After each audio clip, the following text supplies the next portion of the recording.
Dan aku Hindun binti Utbah, termasuk ke dalam golongan orang yang dimaafkan, kendati kesalahanku bersifat tak termaafkan.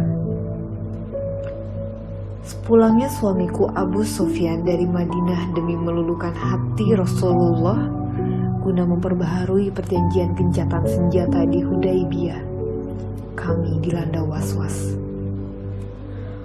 Muhammad tidak mau memperbaharui perjanjian, buka suamiku. Aku pergi menghadapnya tetapi dia mengabaikanku. Aku membujuk putri kita, Ramlah, tetapi ia berpaling dariku. Aku mengiba pada Abu Bakar, tetapi ia terlampau patuh pada Muhammad. Lalu aku menemui Ali bin Abu Thalib, membujuknya walau aku tahu pasti sia-sia. Lalu kepada Fatimah, aku memohon agar dia memberiku perlindungan atas nama putranya itu. Tetapi dia juga menolak. Diam sejenak memberi penekanan. Lalu aku berteriak kepada semua orang bahwa aku memberi perlindungan kepada warga Mekah, berharap Muhammad akan mengabulkan perlindunganku. Tetapi ia hanya berkata, "Itu menurut dugaanmu saja, Abu Sufyan. Dan disinilah aku memberitahu kalian." Ketika kabar Muhammad disertai 10.000 pasukan berduyun-duyun bergerak mendekati Mekah, ketakutan kami terasa berkali lipat. Siapa yang akan mereka serang? Syam, Hawazim, Taif, ataukah kami?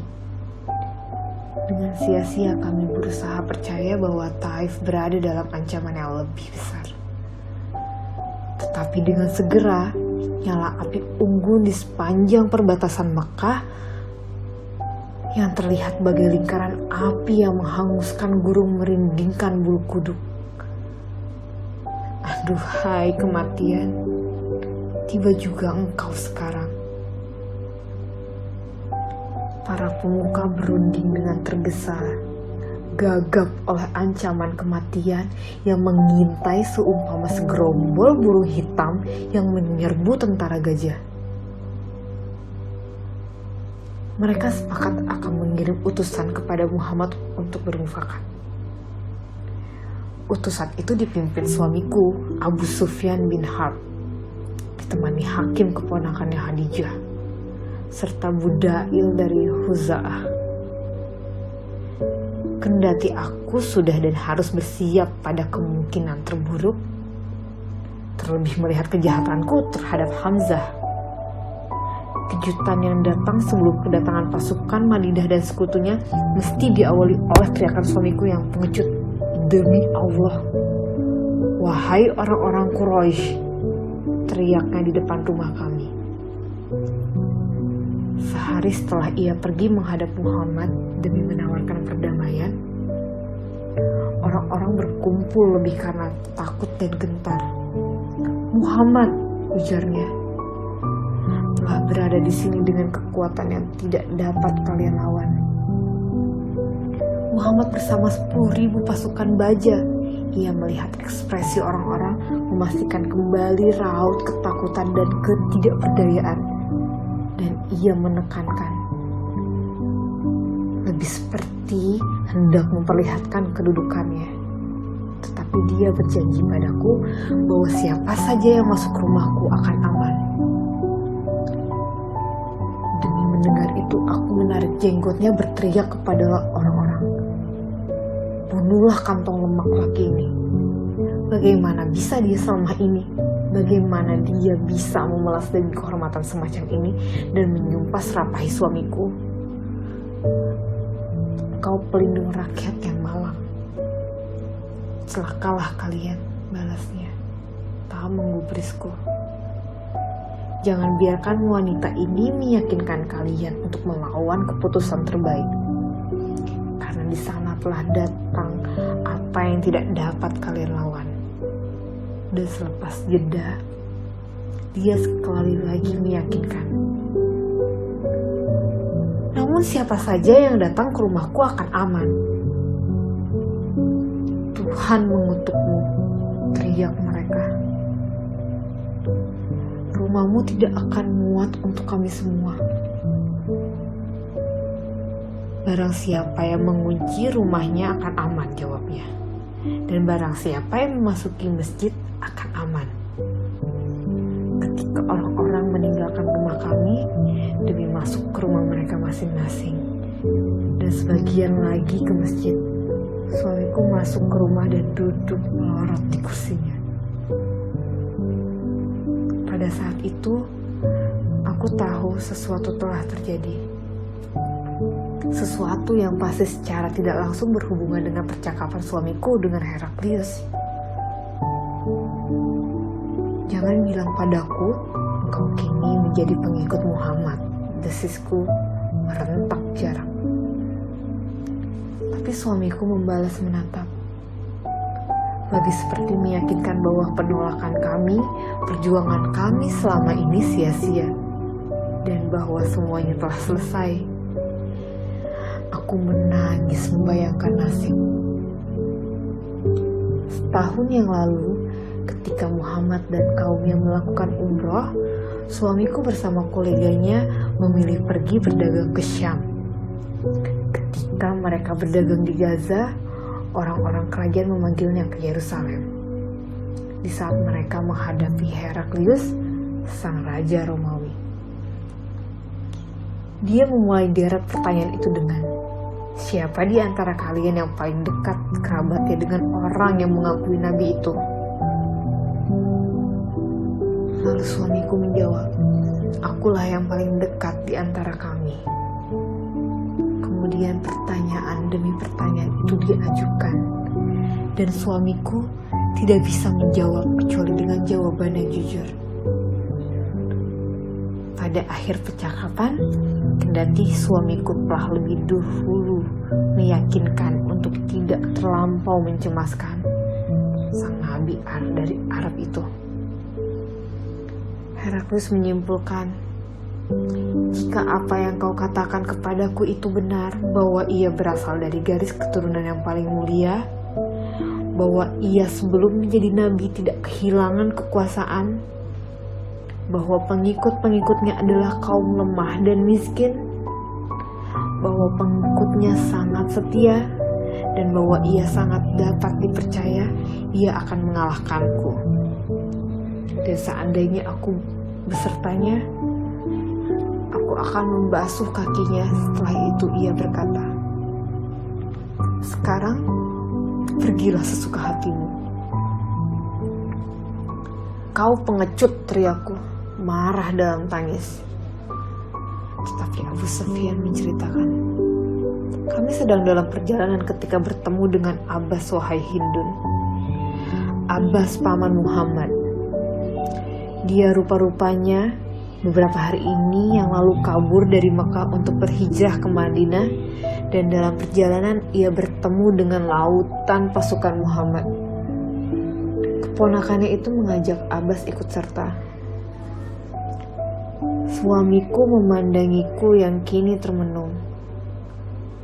Kebanyakan pasukan tidak tahu arah penyerang karena Muhammad merahasiakannya. Tetapi Abbas tahu kita telah melanggar perjanjian dan pasukan ini berkemungkinan diarahkan ke Mekah. Maka dia diam-diam meninggalkan kemah demi memperingatkan kita. Aku terduduk. Suasana hening itu terasa mencekam hingga ke jantung. Abbas kemudian mengantar kami ke kemah Muhammad. Di sana aku bertanya kepadanya, Muhammad, engkau datang dengan berbagai orang asing. Sebagian dikenal dan sebagian tidak, untuk melawan kerabatmu sendiri.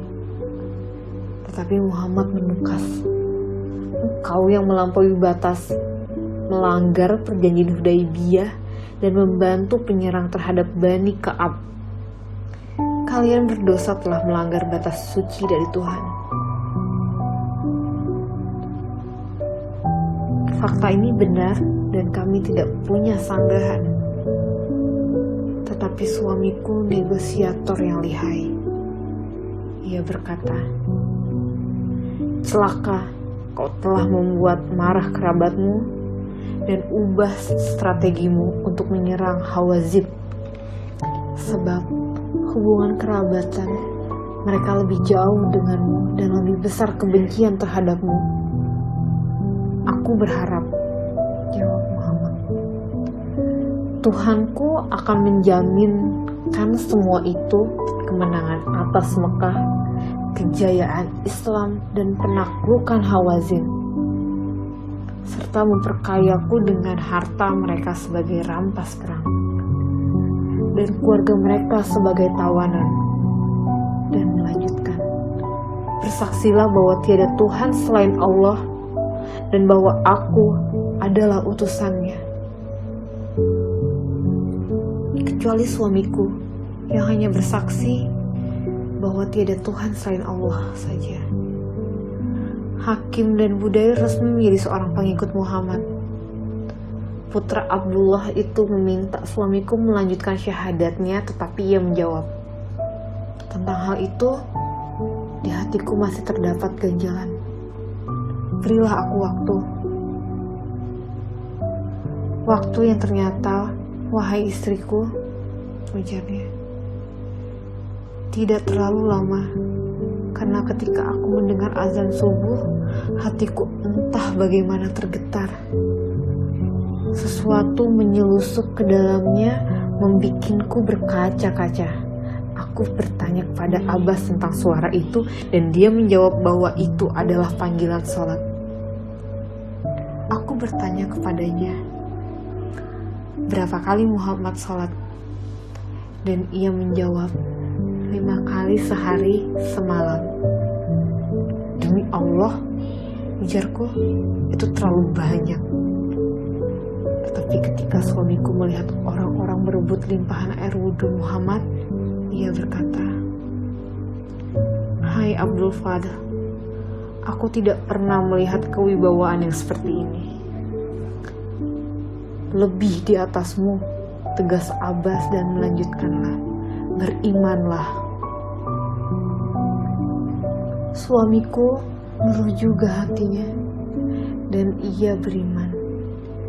Ia melihat gelombang pasukan, takjub oleh fakta bahwa suku-suku yang dulu memusuhi Rasulullah kini berbalik menjadi pendukung yang setia. "Berimanlah," pintanya, membuyarkan lamunanku. Tetapi aku gusar. Aku menangis oleh kelemahan dan dosa-dosaku. Bagaimana aku harus menghadap Muhammad sedangkan aku telah berbuat jahat kepada pamannya itu, tanyaku. Suamiku balas menatap, tetapi kosong. Kentara betul merasakan kerisauan yang sama, dan aku melanjutkan isak tangisku. "Muhammad tidak akan membunuhmu." "Bagaimana kau bisa tahu?" balasku, separuh membentak. Suamiku menelan ludah, membiarkan kekosongan memantul-mantul memainkan gemari takdir. Setelah gelombang pasukan itu lewat, istriku, ujarnya, "Lewatlah pasukan Muhammad." Beliau berkata padaku, "Hai Abu Sufyan, ini adalah hari pembantaian.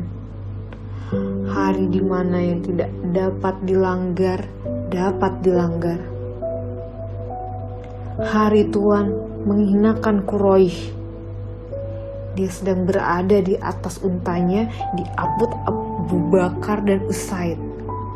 Lalu setelah aku berteriak demi memastikan rencana beliau perihal pembantaian ini, aku memohon kepadanya, aku memohon kepadamu demi Allah atas nama kerabatmu, karena engkau manusia terbesar yang paling mulia dan yang paling kasih." Dan Rasulullah melunak. Istriku berkata, "Hari ini adalah hari kasih sayang, di mana Tuhan memuliakan Quraisy.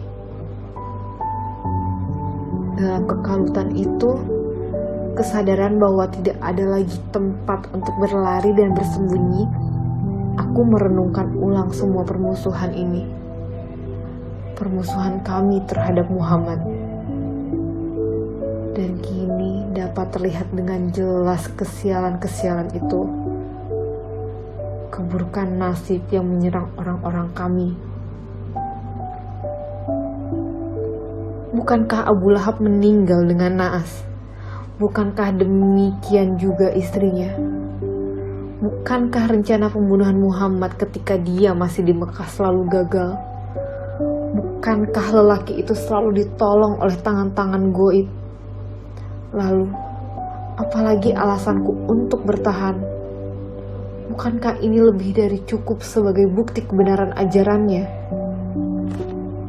Kini, seiring tumbuhnya kesadaran itu, ingatanku pada Uhud memerindingkan bulu kuduk. Kami memenangkan pertempuran, benar, dan Wahsy menuntaskan dendamku terhadap Hamzah. Tetapi kemenangan itu tidak menyisakan rampasan dan tawanan. Alih-alih itu justru luka yang diam-diam membuat kami merasa seperti seorang yang kalah. Aku bersenandung.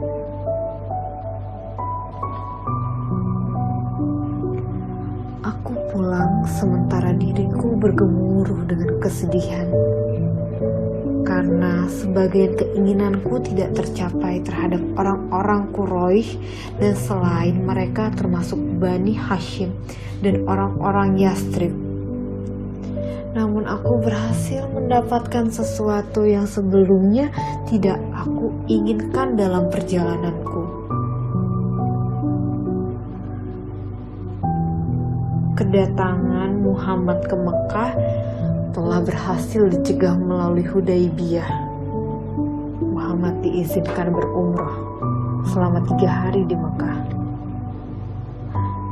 Tetapi tahun depan dan pada tahun itu beliau datang ke Mekah melaksanakan umrohnya, sementara kami memberikan ruang seolah Mekah adalah kota yang sepenuhnya kosong.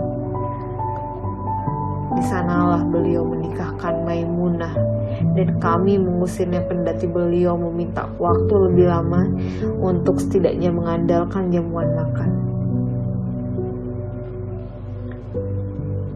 3 tokoh pemuda kami berpaling pada Islam setelah itu. Khalid bin Walid yang menjadi pahlawan kemenangan kami dalam Uhud. Amr bin Ash, sang negosiator, serta Utsman bin Talhah, sang pemegang kunci Ka'bah. Belum selesai kekalutanku. Di sana terdengar gemuruh takbir, menggema memantul menggetarkan tanah Mekah, merobohkan patung-patung kami. Kelak, aku akan tahu bahwa seiring gema takbir itu, Muhammad bertawaf, menghancurkan patung-patung kami dengan hanya mengarahkan tongkat beliau ke patung-patung itu dan mengulang-ulangkan ayat. Kebenaran telah datang dan kebatilan telah hancur. Sesungguhnya kebatilan akan memusnah selamanya. Selepas sholat dan minum air Zam-Zam dan menyerahkan tugas pengurusan air suci itu kepada Abbas dan kunci Ka'bah kepada Utsman bin Talhah, beliau masuk ke dalam Ka'bah demi menghapus semua gambar-gambar dalam Ka'bah kecuali gambar Ibrahim. Sekembalinya dari dalam rumah, beliau berkata kepada orang-orang yang berada di dalam, segala puji bagi Allah yang telah memenuhi janjinya, membantu hambanya, dan memberi petunjuk berbagai suku. Hanya Allah. Mendengar itu, warga Mekah yang berlindung di rumah-rumah bergabung dengan yang berlindung di masjid. Dan kepada mereka Muhammad berkata, apa yang kalian katakan dan kalian pikirkan. Kami berkata yang tidak baik dan berpikir yang baik. Saudara yang mulia dan baik hati, putra saudara yang mulia dan baik hati adalah hakmu untuk memerintah. Tetapi persis sebagaimana disampaikan suamiku, Muhammad menepati janjinya. Lalu berkata, sesungguhnya aku berkata seperti saudaraku Yusuf berkata, pada hari ini tak ada cercaan terhadap kalian. Mudah-mudahan Allah mengampuni kalian. Dia Maha Pengasih di antara yang mengasihi. Setelah semua patung dihancurkan dan dikuburkan, termasuk patung Hubal, dan menyuruh warga Mekah menghancurkan patung-patung di rumah mereka masing-masing,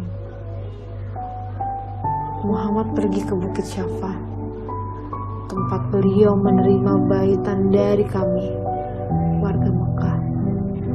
Aku memberanikan diri keluar, sengaja memakai cadar demi menghindari kemungkinan hukuman mati sebagai orang yang sempat bersyahadat. Setelah tiba giliran para wanita berbait, aku ikut serta. Hai Rasulullah, ujarku. Puji bagimu yang telah memuliakan agama yang kupilih untuk diriku. Kemudian Muhammad memberikan petua. Berjanjilah kamu sekalian untuk tidak menyekutukan Tuhan dan tidak mencuri. Aku ingin diam sebetulnya, demi keselamatanku, karena aku masih belum bisa memastikan kendati aku sudah menjadi seorang muslim. Dan Muhammad bukan seorang yang suka ingkar janji, tetapi aku tidak bisa menahan diri. Aku menjawab, sesungguhnya aku sering mencuri harta Abu Sufyan karena dia orang yang pelit. Mendengar itu, Muhammad tersenyum dan bertanya, kau adalah Hindun binti Utbah? Ya, jawabku. Aku Hindun binti Utbah. Ampunilah dosaku di masa lalu, wahai Rasulullah. Semoga Allah mengampunimu. Beliau mengangguk. Begitu saja memaafkanku. Aku termangu, terkejut oleh kebaikan yang tanpa batas itu. Seketika aku mendengar Muhammad melanjutkan bait, dan jangan kalian berbuat zina. Tapi aku, oleh sebab watakku yang tegas dan berkata, mana ada wanita merdeka mau berzina. Muhammad tidak menggubris ocehanku dan melanjutkan, dan jangan kalian membunuh anak-anak kalian. Sekali lagi, semoga Allah mengampuniku. Aku menyahut, kami telah merawat mereka sejak kecil, sementara kalian membunuh mereka pada perang Badar saat mereka dewasa. Namun tentunya engkau dan mereka lebih tahu. Mendengar itu, Umar bin Khattab terbahak-bahak. Muhammad, selepas tertawa kecil sebagaimana tawanya yang khas, yang tidak menampakkan giginya, melanjutkan, dan janganlah kalian berbuat dusta yang diada-adakan di antara kedua tangan dan kaki kalian. Sesungguhnya, jawabku, berbuat dosa besar adalah pekerjaan yang jelek, dan janganlah kalian mendurhakaiku dalam urusan yang baik. Wahai Rasulullah, jawabku, kami tidak mungkin menghadiri majelis ini kemudian mendurhakaimu dalam urusan yang baik. Satu demi satu garda depan musuh Rasulullah itu kini berbalik menjadi pengikutnya. Abu Sufyan sang penyair telah beriman, bahkan ketika pasukan Rasulullah belum tiba di Mekah, lebih dulu ketimbang suamiku, dialah orang yang menuntun unta Rasulullah di perang Hunain. Ummu Hakim telah menyatakan beriman dan dia meminta Rasulullah memberikan suakat kepada Ikrimah bin Abu Jahal suaminya. Perempuan itu berjanji akan membawa Ikrimah pulang dan bahkan sebelum pulang, Rasulullah telah tahu bahwa Ikrimah bin Abu Jahal telah beriman.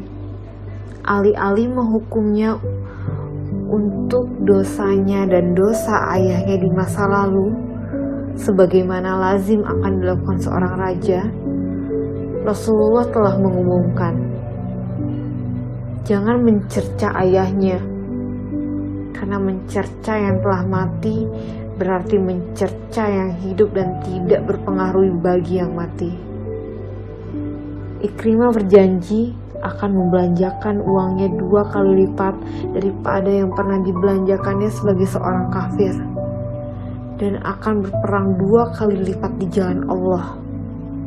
Lelaki itu memenuhi janjinya kepada Suhail dan Syafwan yang permusuhannya sebagaimana kami dahulu tidak diragukan lagi. Rasulullah memberi mereka jaminan keamanan, kendati keduanya baru beriman selepas tersentuh kebaikan hati Rasulullah di perang Hunain. Perang Hunain terjadi selepas Fathul Mekah, ketika pasukan muslim berhasil mengalahkan suku Hawazin dan mendapatkan harta rampasan yang banyak, 24 ekor unta dan 40.000 ekor kambing dan domba. Rasulullah memberi 300 ekor unta untuk keluargaku, 100 untuk suamiku, dan ratusan untuk kedua anakku, Yazid dan Muawiyah. Hakim keponakan Khadijah mendapat 100 ekor. Safwan mendapatkan 100 ekor unta, dan permusuhan kami dahulu amat besar. Padahal di antara pasukan itu terdapat orang-orang yang berjuang lebih lama dan lebih pahit bersama Rasulullah, seperti kaum Ansor. Suamiku bahkan berkali-kali memimpin pertempuran melawan Rasulullah di masa lalu. Tetapi kebaikan ini, bagaimana kami harus membalasnya? Benarlah ucapan Heraklius, begitulah manisnya iman, ketika merasuk dalam hati, ia tidak akan pergi.